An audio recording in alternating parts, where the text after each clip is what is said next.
नमस्कार। आज हम बात करने वाले हैं बहुत ही इम्पोर्टेंट दो फिगर ऑफ स्पीच की। जी हाँ, दो फिगर ऑफ स्पीच की जो कि अक्सर एग्जामिनेशन में आता है और बच्चे इसे लेकर कंफ्यूज रहते हैं। कौन कौन सा है? तो पहला है मेटोनिमी और दूसरा है सिनिक डिकी। जी हाँ, ये सिनिक डिकी और दूसरा मेटोनिमी, इन दोनों के बीच में क्या अंतर है, क्या डिफरेंसेस है और कैसे इनके एग्जाम्पल को हम आइडेंटिफाई करेंगे कि कौन सा मेटोनिमी है और कौन सा सिनिक डिकी। तो आज की इस क्लास में आपके वे सारे कन्फ्यूजन्स दूर हो गए होंगे जिसे लेकर आप परेशान हैं और यूट्यूब पे यहाँ वहाँ खोज रहे हैं। ठीक है, चलिए देखते हैं पहले मेटोनिमी क्या है। तो this is a figure of speech in which one object और idea takes the place of another with which it is closely attached or related।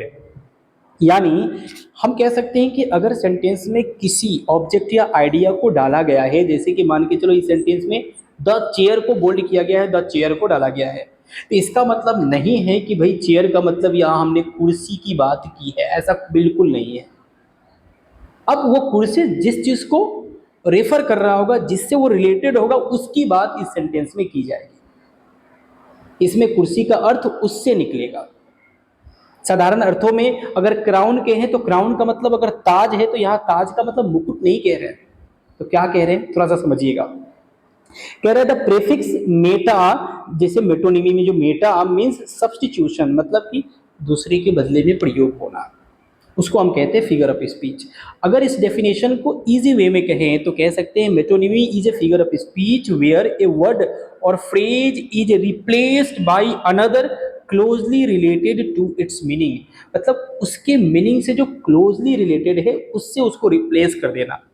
जैसे अगर हम कहते हैं कि we should not address the chair, हमें चेयर को address नहीं करना चाहिए, इसका मतलब चेयर का मतलब कुर्सी नहीं है, बल्कि उस चेयर पे विद्यमान, उस चेयर से संबंधित हम चेयरमैन की बात कर रहे हैं।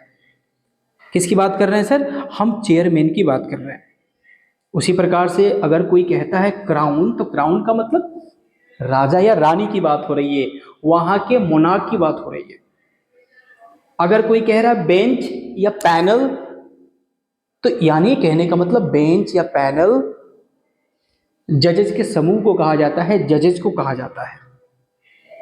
ऐसे समझ में, जैसे ही सक्सीडेड टू द क्राउन, उसने क्राउन को सक्सीड किया मतलब हासिल किया, उस पे वो गया, यानी क्राउन पे गया मतलब वो राजा बना होगा। अगर सी होता तो वो रानी बनेगी। तो यानी हम राजा रानी ना लिख के क्राउन लिख रहे हैं, क्योंकि क्राउन जो है उनसे रिलेटेड है। समझ रहे हैं? हाँ, चेयर जो है चेयरमैन से रिलेटेड हो सकता है। बेंच जो है जजेस के समूह को कहा जाता है, या जजेस के समूह को रेफर करने के लिए यूज किया जा सकता है। या फिर हम कह सकते हैं ऑथर फॉर वर्क भी कह सकते हैं। हम जॉन डन की बात ना कह के, मतलब उनके वर्क्स की बात ना कह के, उनकी रचनाओं को हम ना लिख के हम कहेंगे कि I like reading John Donne, मैं जॉन डन को पढ़ना पसंद करता हूँ। यानी जॉन डन कहने का मतलब जॉन डन की रचनाओं को मैं पढ़ना पसंद करता हूँ, ना कि जॉन डन की बात हो रही है, उनकी रचनाओं की बात हो रही है। मतलब कि किसी ऑथर मतलब वर्क्स ना लिख के उसके नाम को लिख देना, या उससे रिलेटेड चीजों को लिखना, जैसे चेयरमैन को ना लिख के चेयर को लिख देना। ऐसे चीजों को कहते हैं मेटोनिमी। क्या कहते हैं? मेटोनिमी। इस सेंटेंस में अगर देखोगे कि lend me your ears, years कहने का मतलब यहाँ अटेंशन, कान, मतलब कि अटेंशन, अपना ध्यान इधर देना, अपना कान इधर दीजिएगा, मतलब अपना अटेंशन इधर दीजिएगा। ये शेक्सपियर के द्वारा कही गई लाइन है। मतलब क्लोजली रिलेटेड चीजों को अगर हम यूज कर रहे हैं, इसका मतलब है कि वो मेटोनिमी है। है समझ में? अब ये सिनिक-डिकी जान लो, उसके बाद मेटोनिमी में और हम डिफरेंसेस जान लेंगे।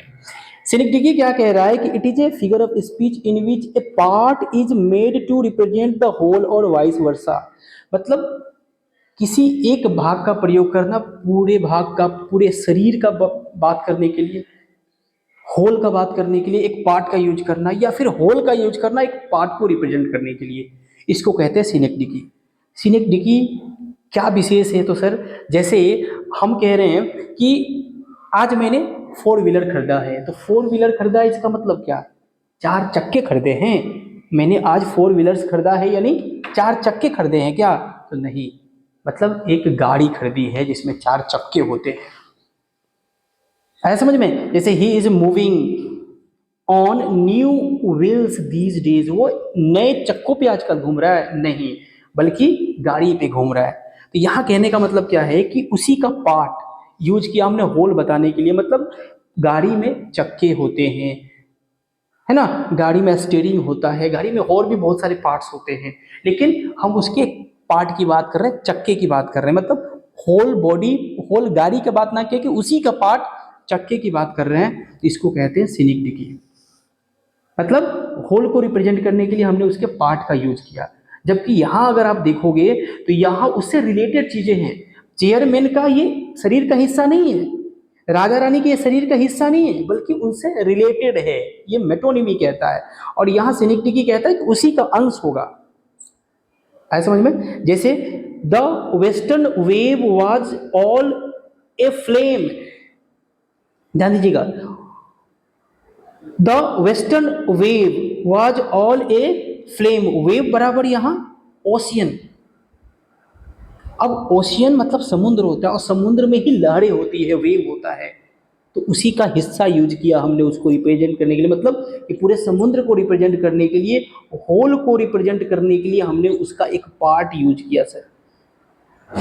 होल को यहाँ पूरे कार को रिप्रेजेंट करने के लिए हमने उसका एक पार्ट यूज किया सर, उसी का पार्ट, तो ये कहलाता है सिनिक डिकी। ऐसा भी हो सकता है कि एक छोटे से पार्ट को रिप्रेजेंट करने के लिए हम होल का इस्तेमाल करें। जैसे हम कहते हैं कि आज मैं टाइम्स ऑफ इंडिया को इंटरव्यू देने जा रहा हूँ, इसका मतलब क्या, मैं टाइम्स ऑफ इंडिया के एडिटर को इंटरव्यू देने जा रहा हूँ, कि उसके एक रिपोर्टर को इंटरव्यू देने जा रहा हूँ, कि उसके टाइपिस्ट को, कि पूरे होल को नहीं, होल को तो नहीं दे रहा हूँ, उसका कोई एक बंदा होगा, एक जर्नलिस्ट होगा, रिपोर्टर होगा, उसको मैं दूंगा। लेकिन मैं कह रहा हूँ टाइम्स ऑफ इंडिया को देने जा रहा हूँ, मतलब मैं होल की बात कर रहा हूँ, लेकिन लेगा कौन, एक रिपोर्टर लेगा उसका, एक जर्नलिस्ट लेगा, है समझ में। मतलब कि अब यहाँ होल का यूज हो रहा है, होल का यूज हो रहा है सर सेंटेंस में एक पार्ट को दिखाने के लिए, क्योंकि अब फोर्ब्स है, मान लो कि Forbes want to interview me, Forbes पत्रिका समूह है, एक कंपनी है, वो हमारा इंटरव्यू लेना चाहती है, तो अब कौन लेगा, उसका एक रिपोर्टर लेगा। तो यहाँ होल का चर्चा किया गया है एक रिपोर्टर को इंडिकेट करने के लिए, और यहाँ एक पार्ट का चर्चा किया जा रहा था होल को रिप्रेजेंट करने के लिए। तो चाहे पार्ट का चर्चा करके होल को रिप्रेजेंट करे, या होल का चर्चा करके पार्ट को रिप्रेजेंट करे, दोनों केसेस में ये सिनिक डिकी कहलाएगा। आया समझ में, समझ में आया कि नहीं आया, बोलिए। और यहाँ उससे रिलेटेड चीजें हो तो ये मेटोनिमी कहलाएगा। अब मेटोनिमी को और भी अगर हम थोड़ा सा एक्सप्लोर करें तो सर कह सकते हैं कि हम हॉलीवुड की बात करते हैं, हॉलीवुड की बात करते हैं फिल्म इंडस्ट्री को बताने के लिए, बॉलीवुड की बात करते हैं इंडियन फिल्म इंडस्ट्री को बताने के लिए, करते हैं कि नहीं करते हैं। हम आप देखे होंगे कि अक्सर व्हाइट हाउस कहा जाता है कि white house announce a new policy, तो व्हाइट हाउस कहने का मतलब क्या, वो रिप्रेजेंट कर रहा है वहाँ के एडमिनिस्ट्रेटर को, अमेरिका के वहाँ के गवर्नमेंट को कह रहा है। वॉल स्ट्रीट कहते हैं हम फाइनेंशियल इंडस्ट्री को बताने के लिए, आए समझ में। जैसे में एक एग्जांपल बड़ा ही पॉपुलर है मेटोनिमी में कि the pen is mightier than the sword.